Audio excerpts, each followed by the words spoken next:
बिश्रा अली सदरी वयस्सिर ली अमरी वाहलुल उक़दतम मिन लिसानी यफ़क़हू क़ौली rabbi ज़िदनी इल्मा rabbi ज़िदनी इल्मा rabbi ज़िदनी। This is me Abdul Bari standing in front of you to give you a lecture on a topic, biology topic, contribution of Muslim scientists। ठीक है, contribution of Muslim scientists बता रहा क्या है कि मुस्लिम scientist जो थे, मतलब जो मुस्लिम ओरा था, मतलब मुस्लिम का दौर था, मुस्लिम साइंटिस्ट का दौर था, उसमें कौन कौन सी कंट्रीब्यूशन हुई, कौन कौन सी कंट्रीब्यूशन मुस्लिम साइंटिस्टों ने की, ये हमें इस टॉपिक में पढ़ना है। ठीक है, कंट्रीब्यूशन में होता क्या है कि उन्होंने अपना किरदार अदा किया। कौन सा किरदार अदा किया? बायोलॉजी साइंस के अंदर उन्होंने क्या किया? उन्होंने एक्सपेरिमेंट किए, फिर उसकी ऑब्जर्वेशन की, फिर उसकी थ्योरी बना के एक बुक बना के डिस्प्ले की। तो ये सब उनका रोल था। किनका रोल था? मुस्लिम साइंटिस्ट का रोल। आज इस वीडियो में हम लोग कॉन्ट्रीब्यूशन ऑफ मुस्लिम साइंटिस्ट पढ़ेंगे। तो उन्होंने एक्सपेरिमेंट किए, पहले उन्होंने एक्सपेरिमेंट किया, फिर उसको ऑब्जर्व किया, ऑब्जर्व करके उसकी फिर एक थ्योरी बना दी या एक बुक फॉर्म में उसको डिस्प्ले कर दिया। ये सब किस साइकिल में हुआ? ये सब एक मुस्लिम औरा की साइकिल में हुआ, जिसको हम लोग बोलते हैं मुस्लिम साइंटिस्ट औरा। औरा मतलब उसका दौर, मुस्लिम साइंटिस्टों का दौर। लेकिन थे तो बहुत, लेकिन कंट्रीब्यूशन सिर्फ 3 ने की थी और वो ज़्यादा की थी। तो पहला साइंटिस्ट थे जाबिर बिन हया। जाबिर बिन हया क्या थे? एक मुस्लिम साइंटिस्ट थे, एमएस करके शॉर्ट फॉर्म में लिख रहा हूँ, मुस्लिम साइंटिस्ट थे। अब ये बॉर्न कब हुए थे? ये 722 में बॉर्न हुए थे और 817 एडी में ये डेथ हो गई थी इनकी। तो ये बॉर्न कब हुए थे? 722 टू 817 एडी, ये था इसका बर्थ और ये था इनका डेथ। 722 में ये लोग ये पैदा हुए थे जाबिर बिन हया, और 817 एडी में इनकी डेथ हो गई थी। तो पढ़ते हैं। He was born in Iran. He worked in the field of chemistry, but he also wrote a number of books on plant and animal known as Al-Nabatat and Al-Haywan. Are his two famous books on plant and animal respectively. ठीक है, ये एक ईरानी scientist है, Iran में born हुए थे और ये केमिस्ट्री की फील्ड में इन्होंने स्टडी की। ये केमिस्ट जाने जाते थे, ये क्या जाने जाते थे? ये एक केमिस्ट है, मतलब वर्क इन द फील्ड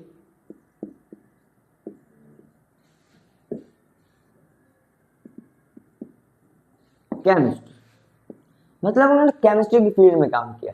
और ये बॉर्न कहाँ हुए थे? ये बॉर्न हुए थे ईरान। इन्होंने क्या कंट्रीब्यूशन की? इन्होंने 2 बुक्स लिखी। किन पे? प्लांट्स और एनिमल पे। अल नबातात फॉर प्लांट्स एंड अल हैवान फॉर एनिमल। देखिए, नबातात और हैवान वर्ड से ही शो कर रहा है। नबातात मतलब पौधे, पौधों वाले जानदार। हैवान मतलब एनिमल्स, एनिमल्स की स्टडी अल हैवान की। तो उन्होंने क्या? wrote 2 books on plants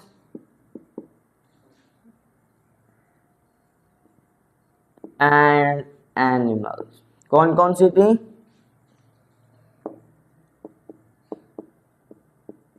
अल नबातात और अल हैवान।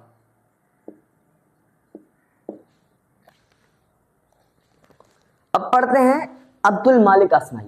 देखिए, ये इतना सही था कि बॉर्न कब हुए थे? 722 में बॉर्न हुए थे, 817 की डेथ हो गई थी। ये लोग जाबिर बिन हया ईरान में बॉर्न हुए थे और केमिस्ट थे, कि मतलब केमिस्ट्री की फील्ड में उन्होंने अपनी स्टडी की और उन्होंने 2 प्लांट्स की, मतलब 2 बुक्स लिखी, जिनका नाम था एक अल नबातात मीन्स फॉर प्लांट एंड अल हैवान फॉर एनिमल रिस्पेक्टिवली, इज्जत की जाती थी, तभी हम लोग आगे रिस्पेक्टिवली लगा रहे हैं।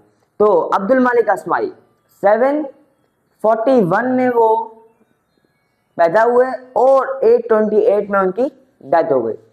अब्दुल मालिक अस्माई किस में हुए पैदा?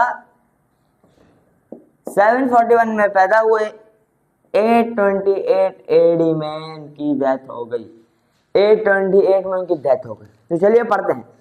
He was a great zoologist and wrote many books on animals like Al-Khayl on horse, Al-Abil, Al-Ibil on camel, Al-Shat on sheep, Al-Wahush on wild animal and Khalqul Insan।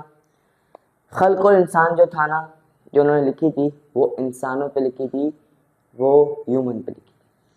खल्कुल इंसान इधर रॉट इधर लिखा हुआ नहीं है, लेकिन उन्होंने ये बुक इंसानों पे लिखी थी। तो ये एक जोलॉजिस्ट थे, मतलब उन्होंने ज़ूलॉजी में स्टडी की, उन्होंने एनिमल की स्टडी की। वो क्या थे? वो एक ज़ूलॉजिस्ट थे, मतलब ज़ूलॉजी में स्टडी की, ज़ूलॉजी में स्टडी की। अब उन्होंने क्या किया? रॉट मैनी बुक्स,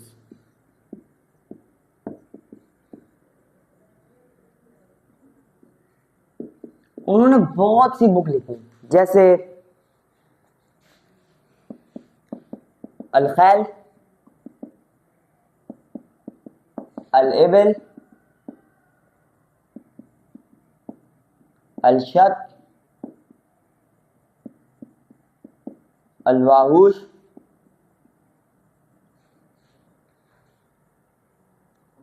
और आखिरी खलक़ुल इंसान।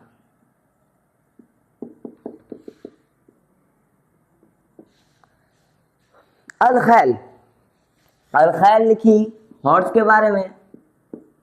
अल-इबिल, अल-इबिल उन्होंने लिखी कैमल्स के बारे में।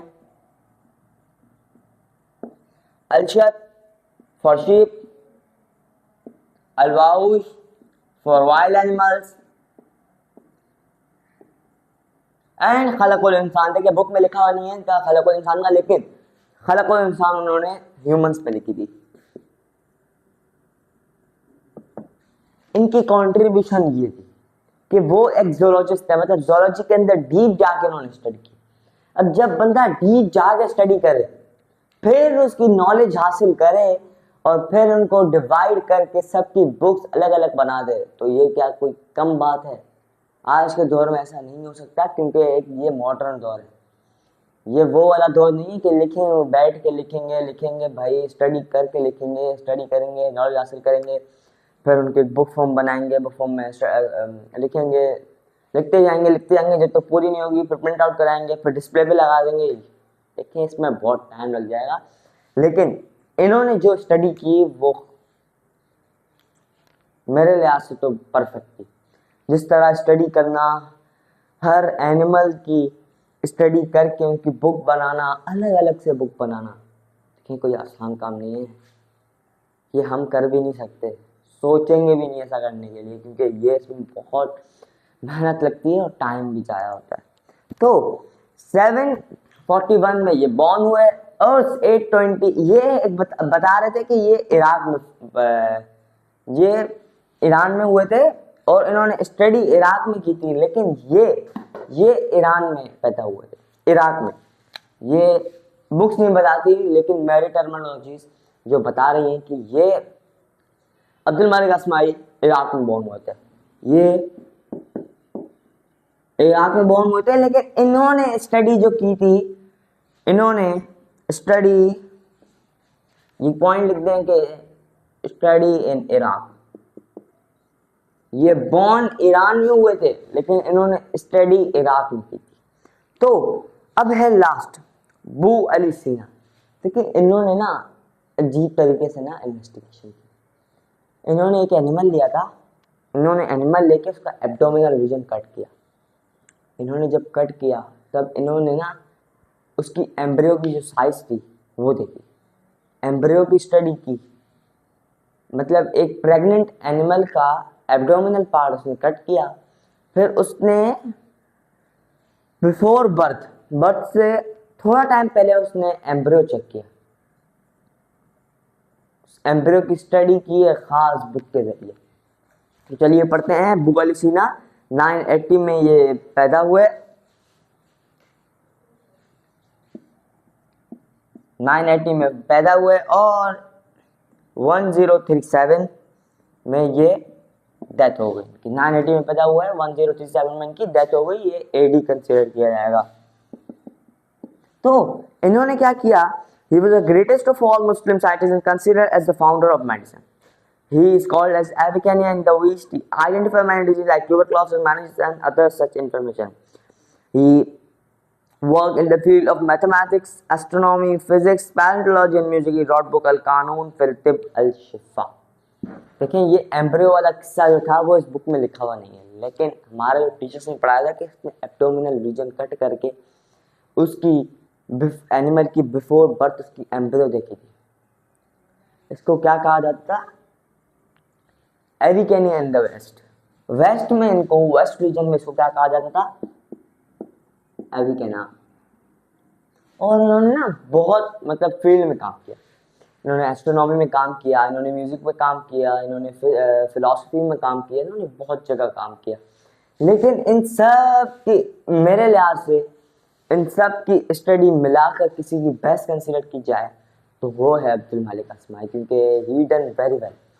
जिस तरह से उन्होंने मेहनत की, देखिए 741 में बॉर्न हुए, 821 में 828 में लोग इनकी डेथ हो। एक खासा इंपॉर्टेंस रखता है अब्दुल मालिक अस्माई आज के दौर में, क्योंकि अगर ये बुक्स ना होती तो हम बायोलॉजी को आगे बढ़ा ही नहीं सक रहे थे, क्योंकि इनमें जो चीज़ें लिखी हुई है ना वो सच मच इम्पोर्टेंट, बहुत ज़्यादा इम्पोर्टेंट है। तो जिसको एविकेना कहा जाता था, he was in many field. इसको म्यूजिशियन भी कहा जाता था, इसको मतलब एस्ट्रोनॉमर भी कहा जाता था। इन्होंने बहुत सारी फील्ड में स्टडी। इसको फाउंडर ऑफ मेडिसिन क्यों कहा जाता था, क्योंकि ही फाउंडेड था, मतलब इन्होंने मेडिसिन बनाने में भी मदद की थी। मतलब इसको क्या, फाउंडर ऑफ मेडिसिन। इसको क्या कहा जाता था, it was called as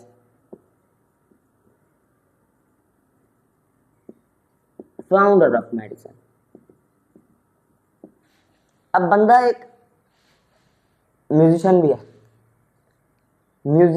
है, म्यूजिक भी बना रहा है, एस्ट्रोनॉमर भी है, भाई बहुत सारी फील्ड में उन्होंने काम किया है। तो उन्होंने बुक लिखी, इसका नाम था अल कानून एंड फिल तिब अल शिफा। तो बुक लिखी अल कानून और फिल तिब अल शिफा।